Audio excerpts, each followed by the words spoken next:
Hello everyone. तो इस video पे हम लोग देखने वाले हैं आपका कॉम्प्लेक्स नंबर, ठीक ना। तो हेडिंग डालिए कॉम्प्लेक्स नंबर। कॉम्प्लेक्स नंबर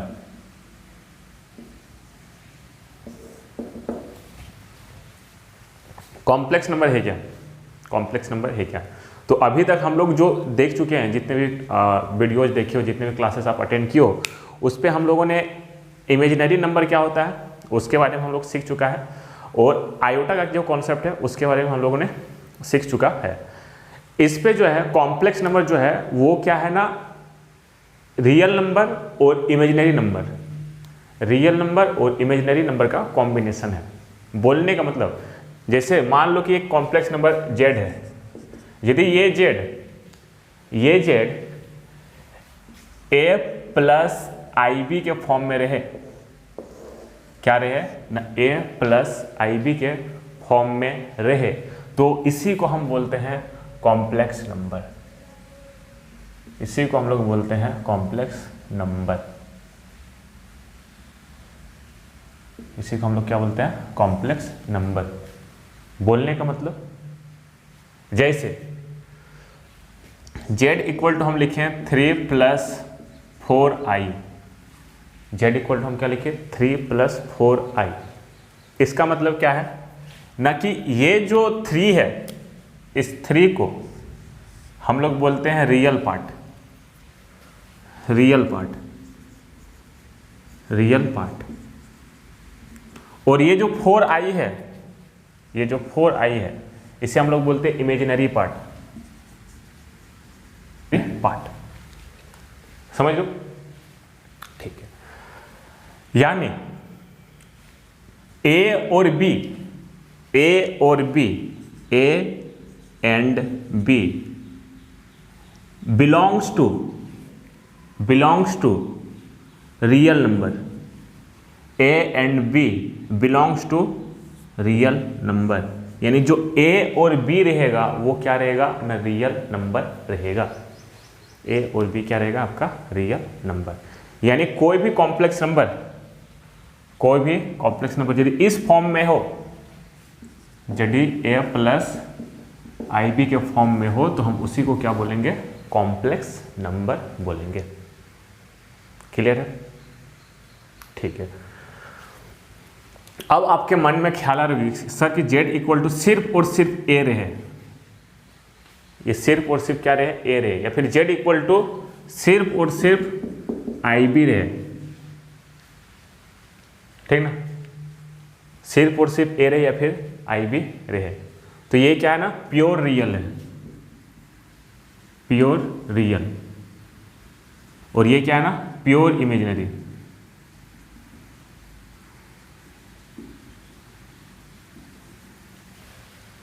समझ लो, यदि ये इस फॉर्म में रहे, z इक्वल टू a, ये आपका क्या हो जाएगा? Pure real. और z इक्वल टू IB यानी प्योर इमेजिनरी। बोलने का मतलब कि यहाँ पे जो b का वैल्यू है, इस केस में प्योर रियल के केस में b का वैल्यू 0 है, और प्योर इमेजिनरी के केस में a का वैल्यू 0 है। a का वैल्यू क्या है ना आपका? 0 है। समझ लो, ठीक। अब देखिए, जब आप यहाँ तक चीज़ों को समझ रहे हो, जब आप यहाँ तक चीज़ों को समझ रहे हो, तो जैसे आपसे कोई पूछा जाएगा कि कॉम्प्लेक्स नंबर का और लिखो, तो जैसे 4 प्लस 3i, ये भी क्या नहीं कॉम्प्लेक्स नंबर है। z equal to -4 plus 3i, ये भी कॉम्प्लेक्स नंबर है। z equal to -4 minus 3i, ये भी कॉम्प्लेक्स नंबर है।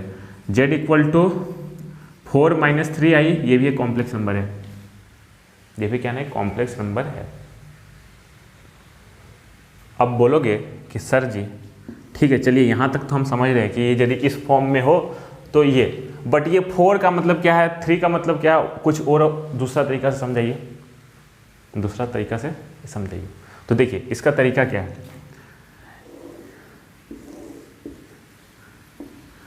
जैसे ये क्या है ना आपका एक पोलर कोऑर्डिनेट है, ठीक ना, एक कोऑर्डिनेट है।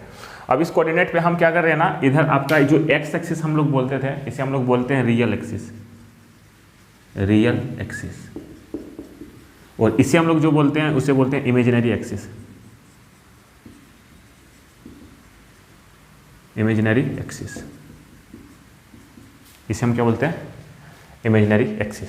हम यदि आपसे बोले 4 + 3i, बोलने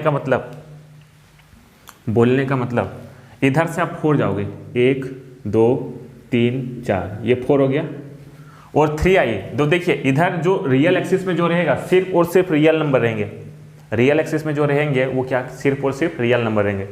इमेजिनरी एक्सिस में जो रहेंगे वो सिर्फ और सिर्फ इमेजिनरी नंबर रहेंगे। बोलने का मतलब कि जैसे 1 है तो 1 के साथ i आ जाएगा, जैसे 2 है तो 2 के साथ i आ जाएगा, जैसे 3 है तो 3 के साथ i आ जाएगा, जैसे 4 है तो 4 के साथ i आ जाएगा।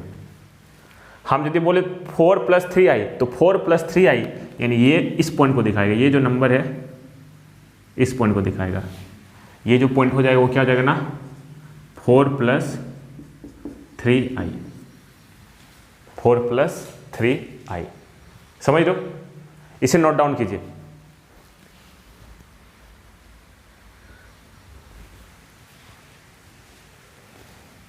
उसी तरह हम यदि बोले कि -4 + 3i, -4 + 3i, तो देखिए रियल एक्सिस में -4 किधर होगा ना, इधर होगा, ये -1 हो जाएगा, -2 हो जाएगा, -3 हो जाएगा, और समवेयर -4 कहीं होगा इधर। तो आपका z = 4 + 3i, z = -4 + 3i, इसे हमने दिखाना है, इसे हमें क्या करना है, दिखाना है। इसको इधर खींच दो, ठीक। अब देखो -4 यहाँ पे है और 3i यहाँ पे है, तो ये क्या हो जाएगा ना, -4 + 3i, -4 + 3i। इसी तरह z = आपका रहेगा, z = आपका रहेगा 4 - 3i, 4 - 3i। बोलने का मतलब कि 4 - 3i, तो देखो इधर क्या आ जाएगा ना, -i आ जाएगा, -2i आ जाएगा, -3i आ जाएगा, -4i आ जाएगा। समझ लो, तो 4 - 3i, तो 4 - 3i, तो देखो 4 इधर है और 3i इधर है, यानी ये वाला पॉइंट हो जाएगा 4 - 3i। हम यदि बोले कि z = -4 - 3i, तो ये आपका ये वाला पॉइंट हो जाएगा -4 - 3i। तो ये जो पॉइंट्स हो गए, ये जो पॉइंट्स हो गए, इसी पॉइंट्स को हम लोग बोलते हैं, इसी पॉइंट को हम लोग बोलते हैं कॉम्प्लेक्स नंबर। इसका एक ग्राफिकल रिप्रेजेंटेशन हो गया, ये क्या हो गया ना, एक ग्राफिकल रिप्रेजेंटेशन हो गया। समझ पा रहे हो, क्लियर है, ठीक। अब जरा गौर से सुनना, अब जरा गौर से सुनना।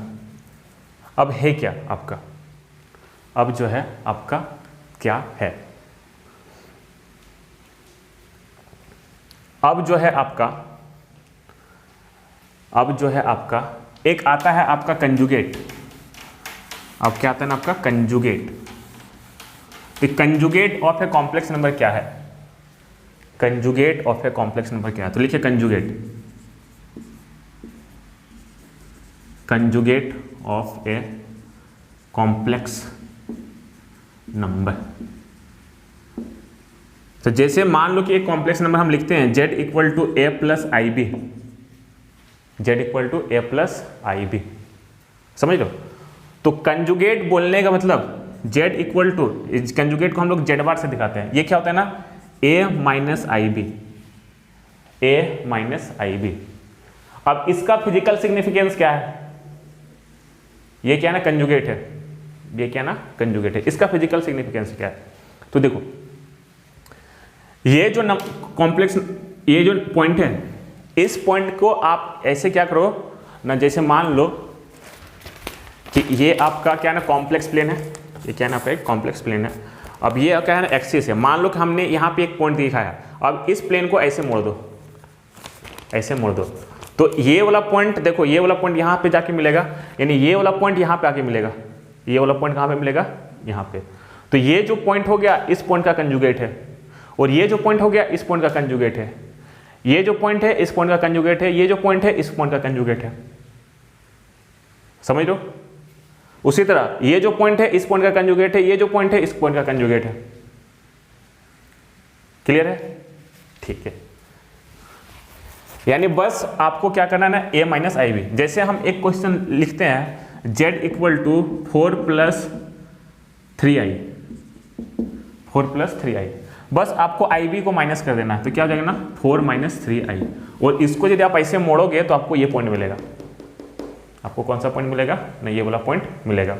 उसी तरह तो z बार इसका ये हो जाएगा। हम उसी तरह z इक्वल टू लिखे हैं 4 माइनस 3i, इसका कंजुगेट क्या होगा ना, ib को क्या करना है ना माइनस कर देना है, तो z बार इक्वल टू 4, ये माइनस ऑलरेडी, तो माइनस माइनस क्या हो जाएगा 3i। यानी इसका जो कंजुगेट है ये वाला नंबर है, इसका जो कंजुगेट है ये वाला नंबर है।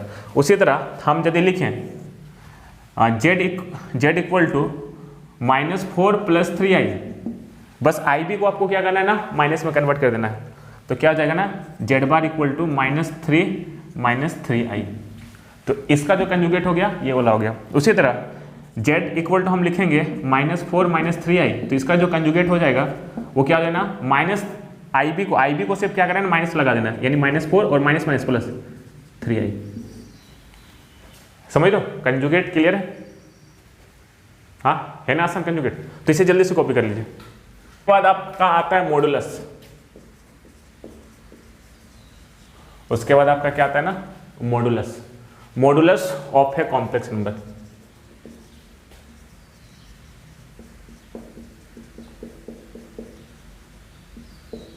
तो ये modulus of a complex number है क्या, इसे हम लोग दिखाते हैं मॉड जेड से। इसे किससे दिखाते हैं ना मॉड जेड से। और ये बहुत ही हलवा चीज़ है, यदि आपको ट्रिग्नोमेट्री का जरा से भी कॉन्सेप्ट पता होगा तो आप मॉडुलस आसानी से निकाल सकते हो। तो देखिए मॉडुलस होता क्या, मॉडुलस होता क्या, जैसे हम इस कॉम्प्लेक्स नंबर को ले रहे हैं, इस पॉइंट को ले रहे हैं, ठीक ना, तो उस कॉम्प्लेक्स नंबर को ले रहे हैं, तो ओरिजिन से इस 0 0 से इसका डिस्टेंस जो होगा, इस 0 0 से इसका जो डिस्टेंस होगा, शॉर्टेस्ट डिस्टेंस, वही उसका क्या होगा ना मॉडुलस हो जाएगा। वही क्या हो जाएगा ना मॉडुलस हो जाएगा, शॉर्टेस्ट डिस्टेंस इस पॉइंट से यहाँ। तो इसका क्या हो जाएगा, देखो यहाँ से आप इसे डाल दो, तो देखो ये जो होगा 3i हो जाएगा, और ये क्या होगा ना 4। अपने को सिर्फ और सिर्फ डिस्टेंस निकालना है, अपने को सिर्फ और सिर्फ क्या निकालना है डिस्टेंस। तो कोई भी एक कॉम्प्लेक्स नंबर है z equal to a plus I B, z equal to क्या ना a प्लस आई बी, तो इसका जो मॉडुलस हो जाएगा z equal to √a² plus b²। अब यहाँ पे आपके मन में ख्याल आएगा सर i² क्यों नहीं किया, तो बस हमें इसका डिस्टेंस चाहिए, हमें इसका क्या चाहिए डिस्टेंस, और डिस्टेंस कभी नेगेटिव में आएगा नहीं, उसका स्क्वायर भी करो या फिर कुछ भी करो, समझ लो, इसलिए हम सिर्फ 3 लिए। तो आपका ये होगा क्या, a कितना है, जैसे हम इसी का ये आपका क्या ना मॉडुलस, ये मॉडुलस है, तो हम यदि z equal to 4 plus 3i लिखते हैं, z इक्वल टू क्या लिखते हैं 4 प्लस 3i, तो इसका मॉडुलस क्या हो जाएगा ना मॉडुलस इक्वल टू √4 का स्क्वायर प्लस 3 का स्क्वायर, बोले तो √16 प्लस 9, बोले तो 25, बोले तो 5। समझ रहे हो? ठीक है। अब देखो यदि मैं इस क्वेश्चन का बोलूं, यदि मैं इस नंबर का बोलूं, कंजुगेट जब आप समझ रहे हो, मॉडुलस समझ रहे हो,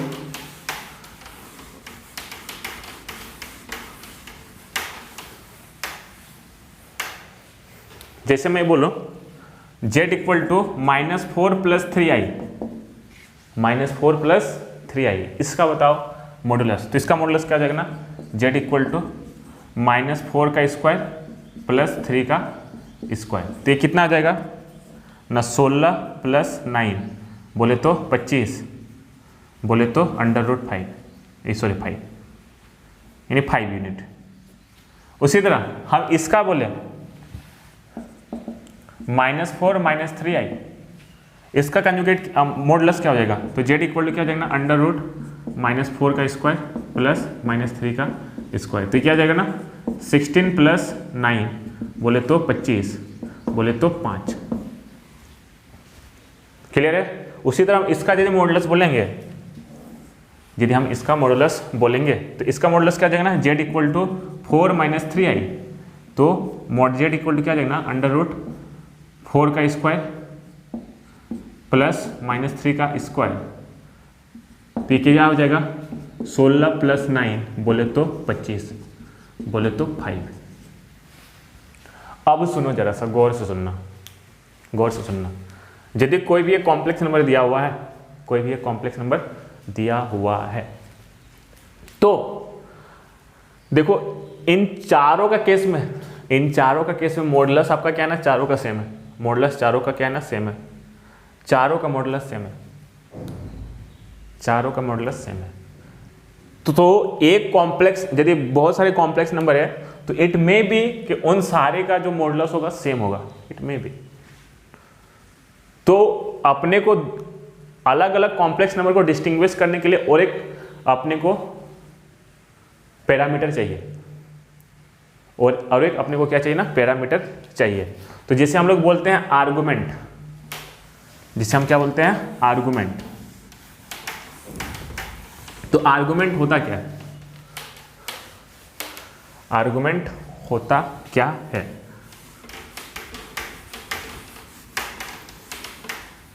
जैसे मैं बोलूं आपको आर्गुमेंट,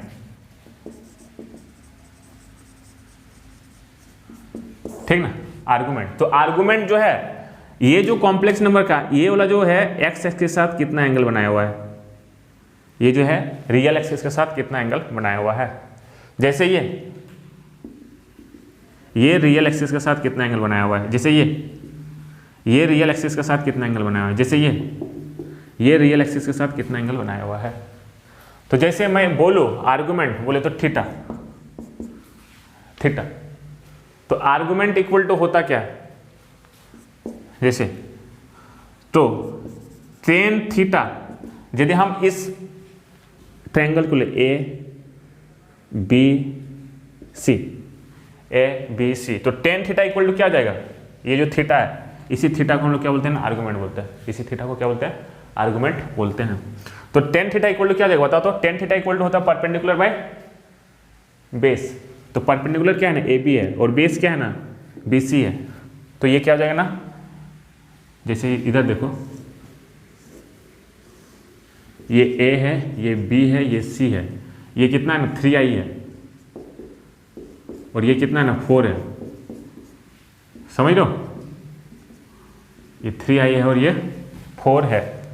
तो tan थीटा इक्वल टू क्या हो जाएगा ना, अपने को ये थीटा निकालना है, ये वाला थीटा, तो tan थीटा इक्वल टू क्या हो जाएगा ना 3/4। हम सिर्फ और सिर्फ यहाँ पे डिस्टेंस का बात करेंगे, इसलिए हम यहाँ पे i को हटा रहे हैं, इसलिए हम यहाँ पे i को नहीं लिए। तो थीटा इक्वल टू क्या हो जाएगा ना, tan इनवर्स 3/4, समझ लो। यानी यदि कोई भी एक कॉम्प्लेक्स नंबर है, जैसे 4 + 3i, तो इसका मॉडुलस ये हो जाएगा, सॉरी आर्गुमेंट। तो जैसे मान लो कि कोई भी एक कॉम्प्लेक्स नंबर है जिसका यदि आप जनरलाइज फॉर्म लिखना चाहते हो, तो z equal to a + ib, तो इसका जो मॉडुलस होगा यानी थीटा इक्वल टू लिखो tan इनवर्स क्या हो जाएगा ना, b/a, tan inverse b/a,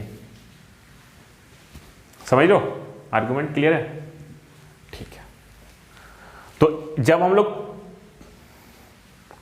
polar coordinate ये सब पढ़ेंगे, वहां पे इसके बारे में और डिटेल में डिस्कशन करेंगे। यदि आपसे कोई आर्गुमेंट निकालने बोले तो आप यहाँ पे ऐसे निकाल दोगे, ठीक ना, ऐसे निकाल दोगे, क्लियर है, ठीक।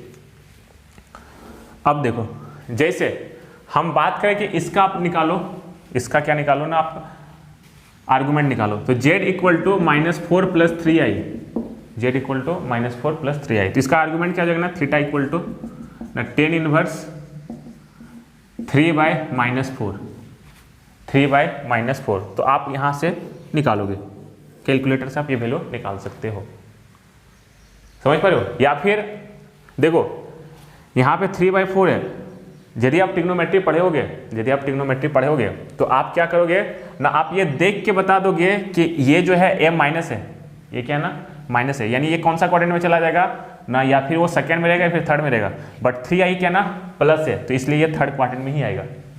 तो आप वहाँ से भी देख के बता सकते हो कि कैसे आप वैल्यू निकालोगे, समझे। देखो ये माइनस में आएगा, तो इसका जो वैल्यू देगा, ये जो अपने को वैल्यू देगा, ये वाला वैल्यू देगा,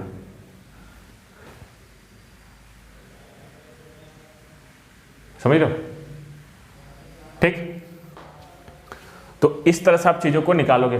तो इसके बारे में हम लोग और डिटेल में डिस्कशन करेंगे, बस आर्गुमेंट होता क्या है वो अभी जान लो, ठीक ना। हम लोग जब आर्गन प्लेन पढ़ेंगे वहाँ पे इसके बारे में और डिटेल में डिस्कशन करेंगे। ये एक प्रकार से ये एक आर्गन प्लेन ही है, ठीक ना, ये जो है ना आपका आर्गन प्लेन ही है। तो कॉम्प्लेक्स नंबर क्या है, कंजुगेट क्या है, मॉडुलस क्या है, आर्गुमेंट क्या है, मेरे ख्याल से क्लियर है, क्लियर है ना, ठीक है। अब देखो, अब जो है कॉम्प्लेक्स नंबर का समेशन और सब्सट्रैक्शन हम लोग देखने वाले हैं। अब जो है हम लोग कॉम्प्लेक्स नंबर का समेशन एंड सब्सट्रैक्शन देखने वाले हैं। तो कॉम्प्लेक्स नंबर का हम लोग समेशन और सब्सट्रैक्शन कैसे करते हैं, तो लिखिए summation of complex numbers, summation of complex number,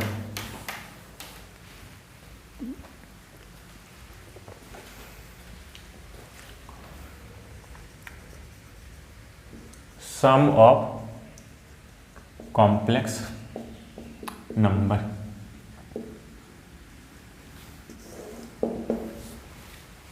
sum of complex number. जैसे मान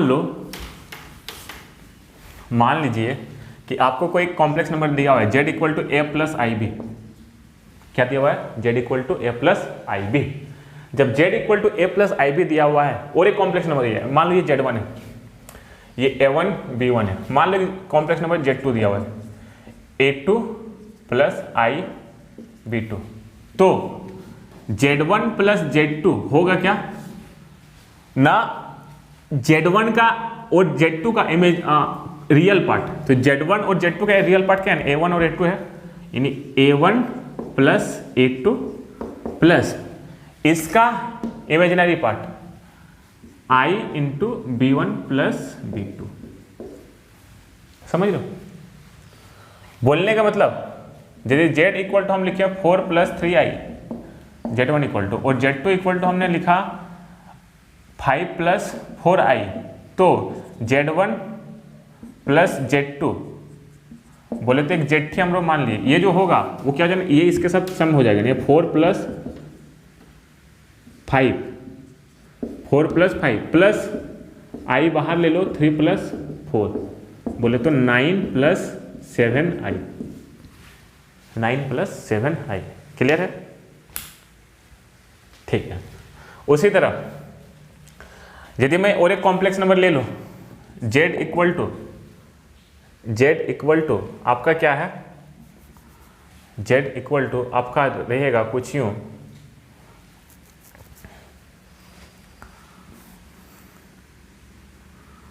-7 प्लस 3i, ये z1 है, और z2 इक्वल टू रहेगा 10 प्लस 7i।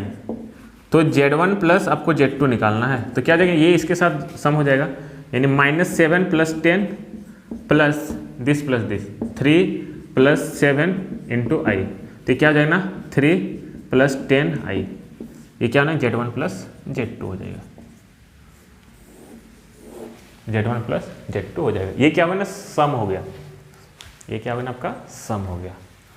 उसी तरह यदि हम डिफरेंस लिखें, उसी तरह हम क्या लिखें, डिफरेंस लिखें, या फिर मान लीजिए कि और एक कॉम्प्लेक्स नंबर, जरा सा और इसको जरा सा ये बढ़ाते हैं, इसे जरा सा और बढ़ाते हैं। यहाँ पे क्या है ना कि 2 ही कॉम्प्लेक्स नंबर था, मान लो कि एक तीसरा कॉम्प्लेक्स नंबर आता z4 या फिर z3, मान लेते 7 प्लस 10i।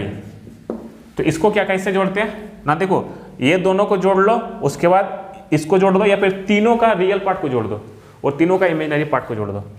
तो देखो z1 प्लस z2 मिल गया है, तो z1 plus z2 plus z3, ये यदि करना रहता तो इसको इससे जोड़ दो, तो क्या हो जाएगा ना 3 plus 10i plus 7 plus 10i, तो 7 और 3 जुटेगा यानी 10 प्लस 10 और 10 जुड़ेगा 20i, ठीक ना। यानी जब भी आप कॉम्प्लेक्स नंबर को जोड़ोगे तो रियल पार्ट रियल से जुड़ेगा, इमेजिनरी पार्ट इमेजिनरी से जुड़ेगा, रियल पार्ट से जुड़ेगा, इमेजिनरी पार्ट से जुड़ेगा। समझे? ठीक है। जब आप यहां तक चीजों को समझ रहे हो तो अब हम आते हैं डिफरेंस में, कॉम्प्लेक्स नंबर का डिफरेंस पे। तो कॉम्प्लेक्स नंबर का डिफरेंस में है क्या? कॉम्प्लेक्स नंबर का डिफरेंस में है क्या? जिस तरह से सम में था ना, जिस तरह से सम में था उसी तरह आपका डिफरेंस में भी है। Difference of complex number, difference of complex number,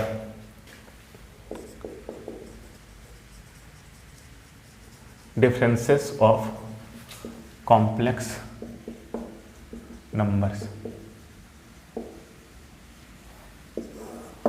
जैसे मान लो कि एक कॉम्प्लेक्स नंबर है z equal to a plus I B, a1 b1, और z2 इक्वल टू है a2 प्लस आई b2, ठीक ना। अब अपने को क्या निकालना है? z1 माइनस z2 निकालना है। तो क्या हो जाएगा ना, a1 प्लस आई b1 माइनस a2 प्लस आई b2। अब रियल पार्ट से घटेगा, इमेजिनरी पार्ट से घटेगा, यानी a1 माइनस a2 प्लस आई b1 माइनस b2। सिंपल, समझे? बोलने का मतलब जैसे z1 equal to 7 plus 3i है और z2 equal to 8 plus 4i है, हम बोलेंगे z1 माइनस z2 निकालो, z1 माइनस z2 निकालो, तो क्या हो जाएगा 7 plus 3i minus 8 plus 4i, घटाओ इसको, यानी 7 minus 8 plus 3i minus 4i, बोले तो क्या हो जाएगा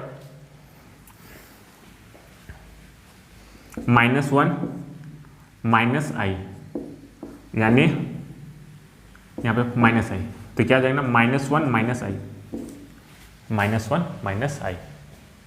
अब किसी के मन में ख्याल आ गया सर यहाँ पे आपने प्लस क्यों दिया, सर आपने यहाँ पे प्लस क्यों दिया, ठीक ना। देखो ये माइनस है तो ये इसके साथ माइनस ऑलरेडी हो चुका है, देखो, और ये जो है इसके साथ माइनस हो चुका है, और कॉम्प्लेक्स नंबर में जब भी लिखोगे z equal to a plus I भी लिखोगे, समझे, इसलिए यहाँ पे प्लस है, ठीक। उसी तरह यदि हम लिखें z1 equal to -7 plus 3i और z2 इक्वल टू लिखे 8 प्लस 4i, अपने को निकालना है z1 माइनस z2। तो z1 कितना है, z1 आपका कितना है,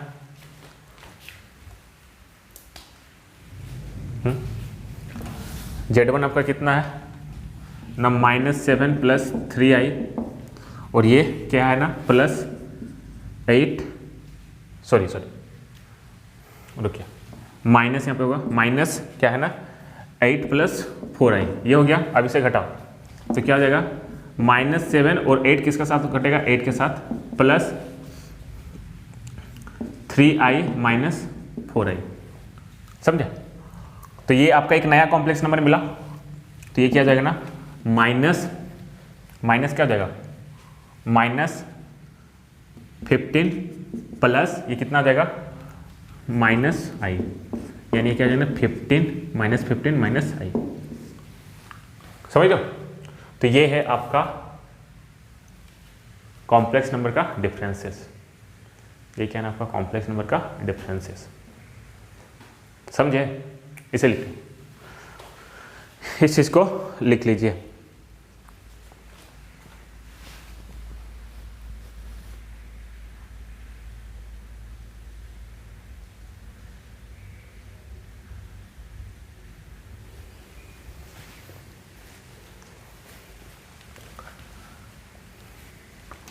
अब देखो, जब आप डिफरेंसेस को समझ गए,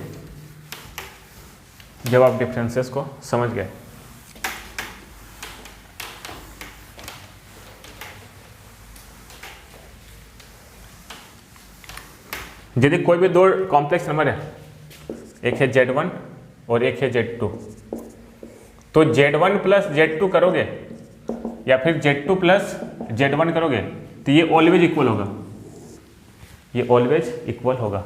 बट यही आप Z1 माइनस Z2 करोगे और Z2 माइनस Z1 करोगे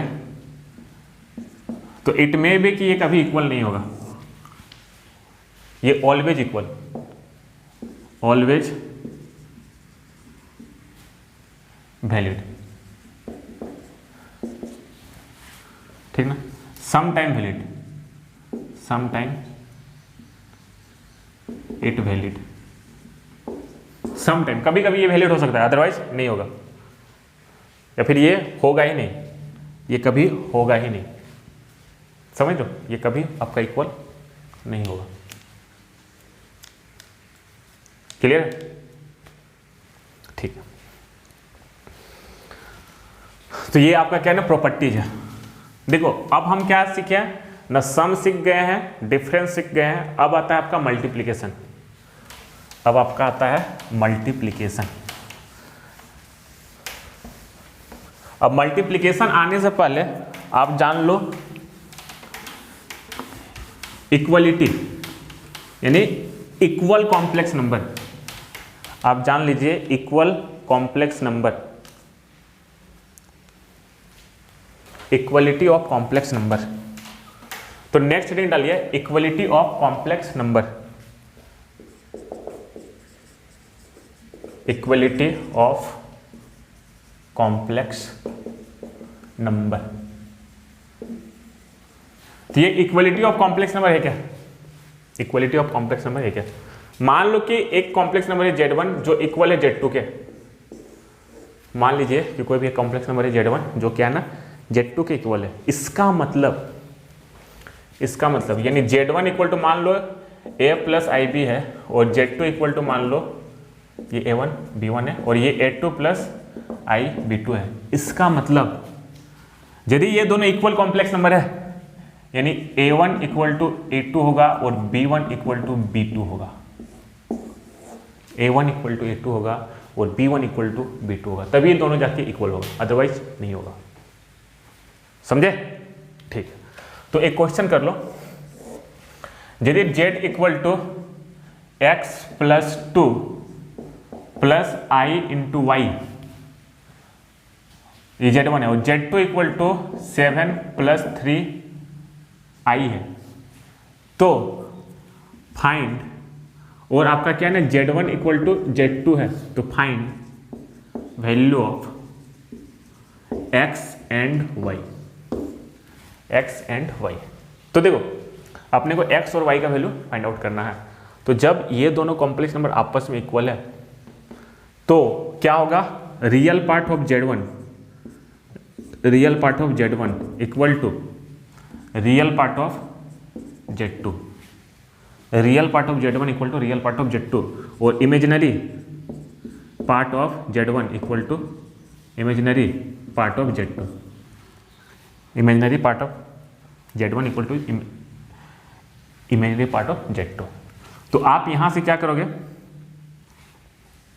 यहां से आप क्या करोगे, रियल पार्ट ऑफ Z1 क्या है x प्लस 2 इक्वल टू क्या आ जाएगा ना 7, ये इक्वेशन 1 आ गया। तो यहां से 1 लाने की जरूरत भी नहीं, सीधा आप यहां से x निकाल दो, x इक्वल टू क्या आ जाएगा ना 5, और इससे क्या करोगे इमेजिनरी Z1 यानी y इक्वल टू क्या आ जाएगा ना 3, तो आपका x और y का वैल्यू ऐसे निकल गया, x और y का वैल्यू क्या निकल गया, ऐसे निकल गया। देखो 5 प्लस 2 यानी 7 और ये 3i। समझे? क्लियर है? ठीक है, यानी आप इक्वलिटी ऑफ कॉम्प्लेक्स नंबर भी समझ गए, इक्वलिटी ऑफ कॉम्प्लेक्स नंबर भी समझ गए। ठीक है, अब नेक्स्ट बढ़ते हैं multiplication, multiplication of two complex number. हम दो कॉम्प्लेक्स नंबर को कैसे मल्टीप्लाई करेंगे, हम लोग जो है दो कॉम्प्लेक्स नंबर को कैसे मल्टीप्लाई करेंगे।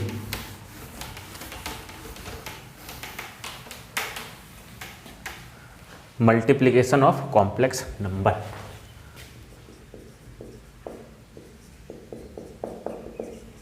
Multiplication of complex numbers. ठीक। कॉम्प्लेक्स नंबर का हम क्या देखेंगे, मल्टीप्लिकेशन देखेंगे। जैसे मान लीजिए कि z इक्वल टू यानी z1 equal to a1 plus I b1 है और z2 equal to a2 plus I b2 है, ठीक ना। z1 इक्वल टू क्या है ना, a1 प्लस आई b1 है और z2 equal to a2 plus I b2 है। अपने को इसे मल्टीप्लाई करना है, यानी z1 into z2, z1 into z2। कैसे इसे मल्टीप्लाई करेंगे, जिस तरह से a प्लस मान लो x प्लस वाई है और x प्लस z है, या फिर x प्लस z है, मान ली ये z है। इसका मल्टीप्लिकेशन कैसे करते हैं, इसका इसके साथ, इसका फिर इसके साथ, इसका इसके साथ, फिर इसका इसके साथ। सेम फंडा यहाँ पे लगाओगे तो क्या हो जाएगा ना, इसका इसके साथ a1 इंटू a2, ठीक ना, a1 इंटू a2। इसको हम ऐसे लिख दें ताकि आपको जल्दी समझ में आए, a1 प्लस आई b1 इंटू a2 प्लस आई b2। इसका इसके साथ गुना कर दो यानी a1 इंटू a2, अब इसका इसके साथ गुना कर दो यानी a1 इंटू आई b1 आई b2 प्लस इसका इसके साथ गुना कर दो आई b1 इंटू a2 प्लस इसका इसके साथ कर दो यानी आई स्क्वायर b1 इंटू b2। ठीक, तो देखो होगा क्या, होगा क्या, a1 a2 a1 a2 और ये जो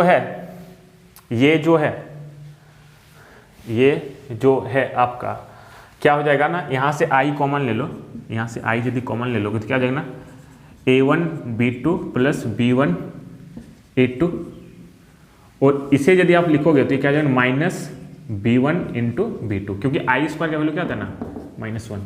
तो ये जो हो जाएगा a1 a2 minus b1 b2 plus i a1 b2 plus b1 a2।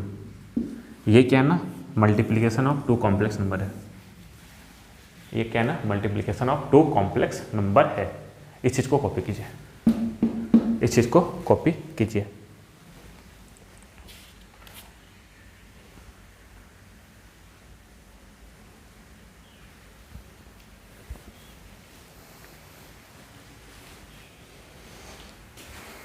अब देखो, जब आप यहां तक चीज़ों को समझ रहे हो, जब आप यहां तक चीज़ों को समझ रहे हो तो हम आगे बढ़ते हैं, हम जो है आगे बढ़ते हैं। तो देखिए, तो हम लिखते हैं z equal to 2 plus 3i और ये z1 है और z2 equal to 3 plus 2i। अपने को क्या करना है, z1 इंटू z2 करना है, z1 इंटू z2 करना है, z1 इंटू z2 करना है। तो क्या हो जाएगा 2 plus 3i into 3 plus 2i, ठीक ना। ये इसके साथ यानी 2 गुना 3 प्लस ये इसके साथ 2 गुना 2i प्लस ये इसके साथ 3i into 3 plus 3i into 2i, यानी क्या हो जाएगा ना 6i स्क्वायर होगा। बस हलवा है। 6 plus 4i plus 9i minus 6 यानी 0, ये कितना आ जाएगा प्लस 13, यानी z1 इंटू z2 क्या आ जाएगा 39 हो जाएगा। ठीक, और एक क्वेश्चन लेते हैं। z1 equal to 7 plus 3i है और z2 इक्वल टू है 2 प्लस 4i। अपने को z1 इंटू z2 निकालना है, तो z1 इंटू z2 तो क्या हो जाएगा ना 7 plus 3i into 2 plus 4i। क्या करोगे, इसके इसके साथ, इसका इसके साथ, यानी 7 इंटू 2 इसका इसके साथ, फिर इसका इसके साथ, प्लस 7 इंटू 4i प्लस इसका इसके साथ 3i into 2 plus 3i into 4i। तो क्या हो जाएगा ना 14 plus 28i plus 6i minus 12, क्योंकि आई स्क्वायर इक्वल टू क्या होता है ना 1 होता है। इसे लिख लो, इस चीज़ को लिख लो। जब आप इसको इतना लिख लेते हो तो अब आगे क्या हो जाएगा ना, ये देखो घटेगा तो 2 और ये जुड़ जाएगा तो क्या था ना 28 और 6 34। आई होप कि हम गुणना सही किए हैं। ठीक ना। आई होप कि हम गुणना सही किए। तो इस तरह से आप क्या करोगे, गुणना करोगे, इस तरह से आप क्या करोगे, गुणना करोगे, समझे?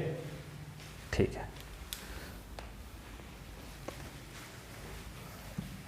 तो हम लोग जो है आज के क्लास में इतने ही तक रखते हैं।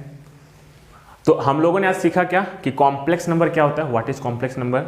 उसके बाद कॉम्प्लेक्स नंबर में मॉडुलस क्या होता है, आर्गुमेंट क्या होता है, कॉम्प्लेक्स नंबर को हम लोग दिखाते कैसे हैं। उसके बाद इक्वल कॉम्प्लेक्स नंबर क्या होता है, दो कॉम्प्लेक्स नंबर का समेशन कैसे करते हैं, डिफरेंस कैसे निकालते हैं, मल्टीप्लिकेशन कैसे करते हैं। यानी इतना चीज़ हम लोग 8 चीज़ सीख चुके हैं। नेक्स्ट क्लास में हम इसी चीज़ को आगे कंटिन्यू करेंगे, ठीक ना। तो हम लोग मिलते हैं क्लास में, नेक्स्ट क्लास में। और हाँ, यदि आप डिटेल में और जानना चाहते हो तो 8240582108 पे फ़ोन करने का, और आप ऐप को भी डाउनलोड कर सकते हो, उस पर आपको कंप्लीट कोर्स मिल जाएगा, ठीक ना। ठीक है, चलिए।